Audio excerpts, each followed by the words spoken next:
Magandang araw po sa inyong lahat mga kamatya sa iba't ibang panig ng daigdig. Ngayon naman maki-update tayo sa katatapos lang na Grenke Chess Open and Classic. May nagkampiyon na pero bago natin malaman atin munang alamin, baybayin ang nangyari sa round number 9 and round number 10 na mga laro ni Magnus. Ang kalaro ni Magnus sa round number 9 ay si Super GM Kamer na nasa home court, pambato talaga ng Germany yan, na dito nakikitaan natin ng ikot-ikutan, pakiramdaman at pilitan. Okay, alamin na natin ang ginawa ni Magnus. Nag D4, Knight F6 si Kamer, C4, E6, pinasok ni Magnus ang Bishop B4 Nimso Indian. Kapag ayaw pasukin ng sharp na yan, pwedeng alternative ay Knight F3 para makaiwas sa Nimso Indian.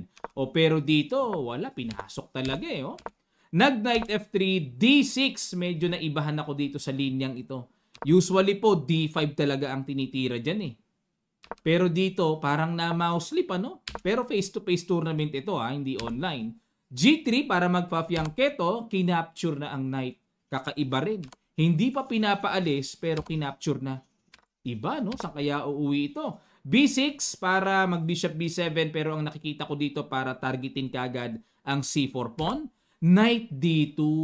Inagapan kagad ni Magnus. Bishop B7, nag-F3, E5, at yan ang maagang novelty, new move sa bakbakan na ito dahil ang naitala pang recorded game ay Knight C6 dito sa opening database ng chess.com.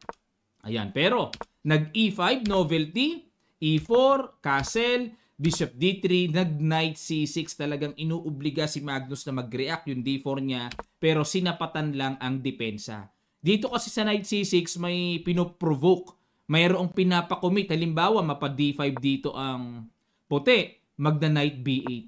At pupunta yan sa C5 square. Kumbaga, pinabubuka lang yung C5 square, ililipat yung Knight dyan, na kapag nakalipat dyan, very strong mga kamatyas. Yan ang teknikan yan. Kaya, alam ni Magnus yan, nag-Knight B3 siya, at nag-Knight E7 naman. Castle, H6, Rook B1, Bishop A6. Ayun, para targetin, i-pressure ang C4, pero hindi nagustuhan ng computer engine ang positional move na yan. Dapat daw po ay Bishop C8. Ayun. Dito magko-concentrate sa king side. Okay, balik tayo. Pero nag-Bishop A6, nag-F4. Ayun, para obligahin namang mag-react na ang E5 pawn na yan. Knight H7. Pinamimigay ang E5 pawn at nag-F5 lang. Ayan, alamin natin itong isa na namang strategic positional structure na gustong magawa or gustong gawin ni Kamer. Pag kinapture yan, di lamang ng isang pawn ang puti. Pero kung inyo pong marirealize, dalawa ang double pawn. At magda-Knight G6 lang, madaling bawiin ang pawn na yan sa E5. Pag nabawi yan, bungi-bungi ang pawn structure ng puti, ang pangit. Yan po yung mga pasakaling diskarte para mapahina ang istruktura ng pawn. Okay? Pero, wala, hindi maisahan si Magnus. Nag-push F5 lang para manikip ang galawan sa king side. At nag-King H8, prophylactic move, pero bad move daw Dapat ay Knight to C6. Ayan talagang mabigatan na itong positional na diskarte yan King H8, Knight A1. Maniobrahan Saan lilipat? Dito yata. Ayun, tapos dadalhin sa D5, maaring ganon. Pero ang gusto ng computer engine ay Rook B2. Tingin ko mas on point talaga yung Rook B2. Kasi itong positional move na ito, ililipat dito sa G2, tapos nakaka-imagine ako ng G4, H4, then G5. Diba ang ganda?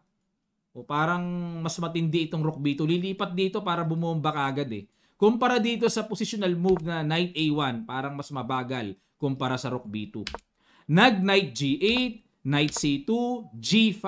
Ayun, bad move daw. Ang dapat ay Knight GF6. Ayun. Pero ang hirap pa rin unawain saan ang direksyon niyan. Ano plano? Ipit ang knight sa kabila. Mahirap talaga. G5, Knight E3, Knight GF6, Rook B2. Ayun, napansin na ni Magnus ang isa sa mga discarding dapat gawin talaga. Rook E8, Queen F3. Ayun, para sapat ang depensa ng E4. Kasi ito na po diskarte, capture na yan and pababagsakin na yung pawn sa E4. sinapatan ang depensa. At nag-C5, ayun, para mag-react na talaga na pa D5 dito si Magnus. Bad move sa computer engine. Pero ang naiisip dito ni Magnus, pwede na ako mag-D5. Wala na namang bakanting C5 para magmaniobra dyan sa C5 yung knight eh. O, di ba? Kaya din E5 na, kinulose na. Pero kung computer engine po ang patitirahin natin, ito gusto niya, kakapturin. Pag kinapture ng pawn yan, Queen E2. Kasi anytime may knight D5 naman na pangbara sa sentro. Okay, yan ang gusto ng computer engine, Stockfish. Pero balik tayo sa D5 ni Magnus, nag-rook G8, H3, King G7, A4. Ayan, nakaamba, no? May po pwedeng mag-launch ng atake sa king side, mayroon din sa queen side, kaliwat kanan. Bishop C8, Rook A2, ayan, no, nakaamba si Magnus. So, Bishop D7, Queen D1, Rook B8, Bishop D2, Rook B7. Inihanda din ni Kaymer ang troops niya na kung sakaling bobomba sa queen side, ready siya. Pag sa king side, ready pa rin siya. Mahirap na bakbakan ito. Nag-Bishop E1, King F8. Oh, ready rin ang troops niya sa king side. Oh. Rook F2, King E7. Inilipat ang king sa gitna. Okay lang po yan kasi sarado na naman eh. Rook B2, Queen C7, G4, sinarado na rin. A6, Queen E2, A5. Ano ba talaga, Kaymer? Saan ba talaga? A6 or A5? Queen F3, Queen D8, Rook H2. Ayun, hindi malaman kung saan bobomba. Sa bagay, sarado na. Lipat naman dito si Magnus. May potential na mag-break sa H4. Naramdaman ni Kaymer, Queen E8, tatagpasin ang pawn. Nag-Bishop C2 muna. Queen F8, King F1, King D8, Bishop D1, King C7, King E2, Rook B8, King D2, Queen G7, King C1. Hindi malaman kung saan magkakabukasan, O parang tabla na eh. Queen F8, King B2, Queen E8, King A3 para sapat ang depensa. Queen F8, Bishop D2, Queen E8, Bishop C1, Queen F8, Knight to F1, Queen E7, Knight G3. Grabe, malupit. Ayun, nag-H4 na. Eto na, nag-H4 na, bumasag na. Queen G7. Ayun, hindi kasi basta-basta makapture mga kamatsas. Mag-rook takes, Knight G5, mag-Queen E2. At baka matimingan mamaya na matatluhan. Ayun, pero kailangan ingatan itong E4 bago mag-Queen H2 at pabagsakin yung pawn sa H6. Ang target kasi dyan yung H6 pawn. Mawiwik talaga ng todo yan. Ayaw pang magka-problema ni Kaymer kaya nag-Queen G7 siya. At nag-Queen G2, Bishop C8, capture na, capture, Knight H5, capture, and Rook takes. Nag-F6, batong-bato ang Knight sa G5. Nag-Queen H2. Ayun na. Kumbaga tinanggap na ni Magnus. Okay, sige lang, para magkapilitan tayo dahil ako ang leader ng Pilit Boys team. Ibigay ko na yung pawn na yan sa'yo. Makuha ko lang at magkaroon ng pilit. O binigay kay Kaymer. Kinapture ng Bishop, Queen E7, and nag-King B2 para depensahan ng pawn.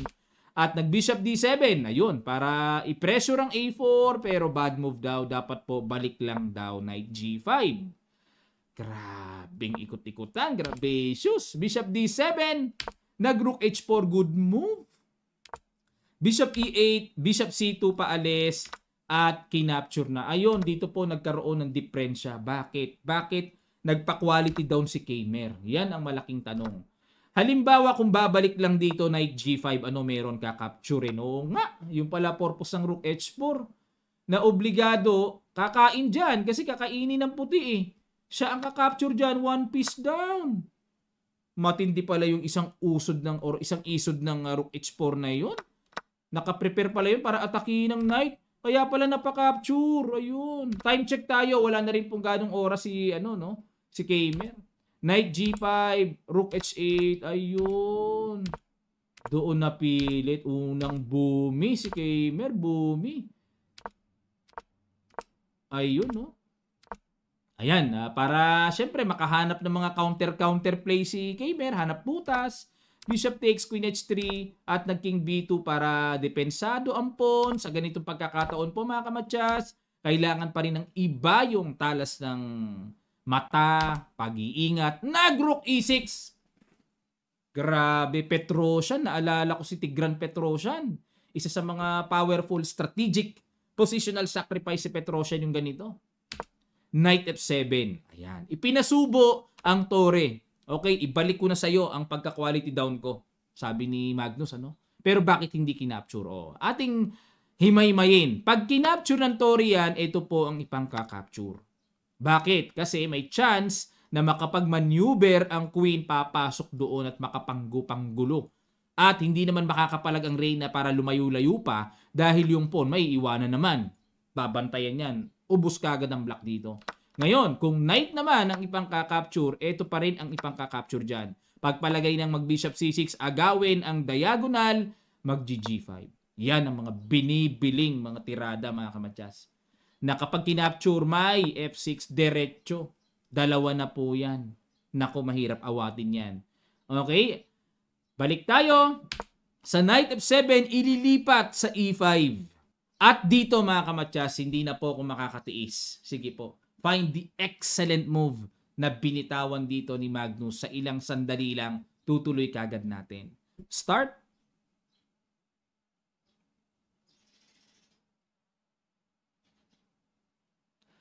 Maraming salamat po, mga kamatyas. Boom! G5. Excellent move. Napakatindi. Kinapture ng queen. Queen takes. F takes G5. Nag F6. Woo! Mapapasipol ka sa mga tirada ni Magnus. F6. At dito po nag knight to E5. Another brilliant move. Rook takes knight. Wala na nga palang chance ang black na mahabol ang F7, F8, queen. Ha? Ang tindi, mga kamatyas, ang tindi ng in-apply ditong tiyaga at alisto sa bawat angulo, king side and queen side. Grabe. Kung ako talaga ang mag-a-assess, parang tabla na. Saradong-sarado na. Fortress na po ang labanan nila nung middle game. Pero akalain nyo, meron pa palang mga penetration and the right timing to attack and break na ipinakita dito ni Magnus. Wow!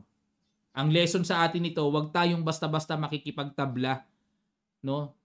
Kaya palang pilitin. So, mas maganda meron tayong champion psychology kung tawagin, ang palaging pagpilit kung kakayanin. Napakaganda ng ipinakita po dito ni world number 1 Magnus. Deserving talagang mag-champion. Antindi po talaga.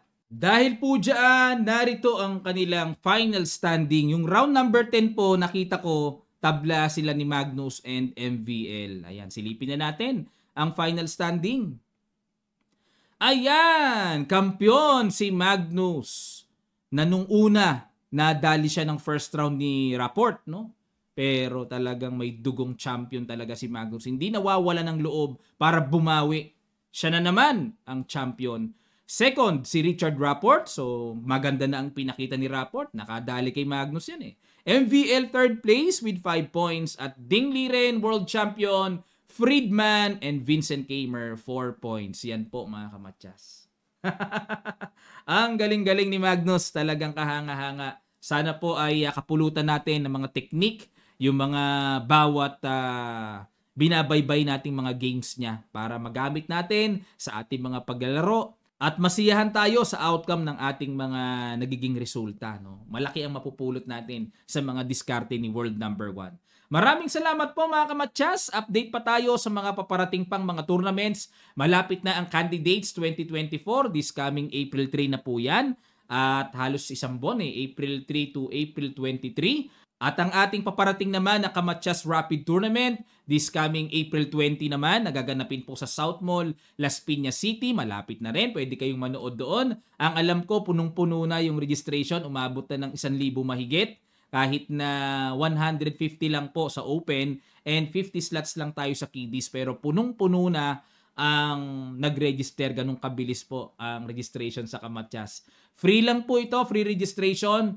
Kung hindi kayo makahabol, pwede naman kayong pumasyal para makita nyo yung mga masters na sasali doon. Nandun yung mga grandmasters natin. Sila GM Darwin Lailo. Nandun yung ating candidate grandmaster IM Daniel Quezon na palaging sumasali doon. Nandun din si IM Concio. Marami pong mga sasali doon ng mga notable players natin dito sa Pilipinas, mga kamatyas. Pwede kayong sumali doon. Pwede kayong magpa-picture sa inyong mga hinahangaang mga chess players. Maraming salamat. Magkita-kita pa tayo sa mga susunod pang videos.